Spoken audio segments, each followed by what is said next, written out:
This is so cool. So when did you guys first start to notice any kind of change in your hand? I found out about what was going on with my hand when my wife and I were in our social group with some doctors. And the guy looks at me and he says, "Oh, do you know what you have?" And I says, "No, what is that?" And then he told me about Dupuytren's. When I first noticed it, I was mopping and sweeping and vacuuming and thinking, what is going on here? Why is my hand hurting?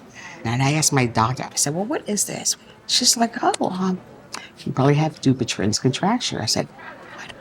Dupuytren's contracture. And she explained it to me what it was. And I'm like, really?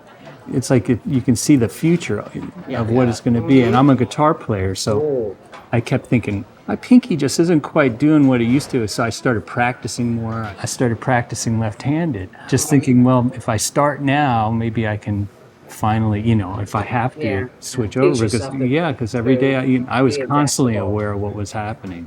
I have a similar story. My pinky just started pulling down one day. I had no clue what it was. I figured, I grew up playing baseball, football, and wrestled all my life.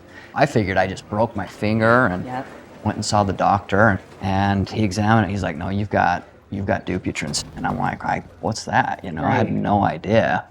My life career has been in healthcare, working in an emergency room, working in critical care units, and never, ever have I heard about Dupuytren's until I asked my doctor. I'm like, how do you spell that? Dupuytren's. And then she explained to me what Dupuytren's contracture was, and I had no idea. I just thought I don't know what I thought, arthritis? Yeah. The little nodules. I thought it was arthritis. Because I didn't know any better. Well, I knew what it was because it was in my family, but literally no one else that I talk to knows what it is unless they unless they have it or they know someone else who does. My father's had it for probably 40 years and didn't know what it was until I got it. Yeah. Because I started really wanting to figure it out. And I was like, Dad, do you have this? He was like, oh, yeah, I have that. You go, thanks, Dad. He really does have it.